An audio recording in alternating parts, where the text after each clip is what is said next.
మన నియోజకవర్గాన్ని గత 20 సంవత్సరాలుగా అన్ని విధాలుగా అభివృద్ధి చేస్తున్నటువంటి నేత మన డాక్టర్ రాజన్న.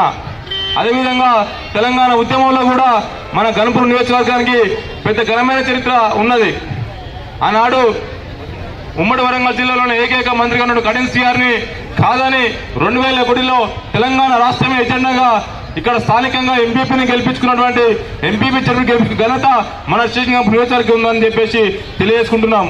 అదేవిధంగా 9 సంవత్సరాలు ఏకదాటిగా మంత్రిగా వెళ్ళినటువంటి కడియం శ్రీఆర్ని 2004లో చిత్తుగా ఓడగొట్టి గణపూర్ నియోజకవర్గ అవతల చరిత్ర ఇది గణపూర్ గడ్డగా దక్కిందని చెప్పేసి తెలియజేసుకుంటున్నాను.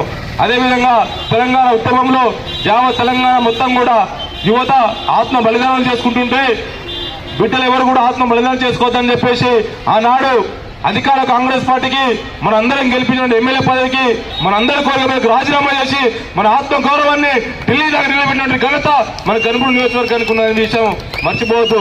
అదేవిధంగా మనందరం కూడా తెలంగాణ ఉద్యమం కోసం కేసీఆర్ గారు హక్కులను తెచ్చుకున్నటువంటి కడియం శ్రీఆర్ మనం గెలిపించుకుంటే మనందరం కూడా మోసం చేసి ఈరోజు గణపూర్ నియోజకవర్గ పరువును తీసి మన పరువునంతా కూడా ఢిల్లీ కాళ్ళ దగ్గర తాకట్టు పెట్టినటువంటి చరిత్ర నీచమైన చరిత్ర కడియం శ్రీఆర్ది.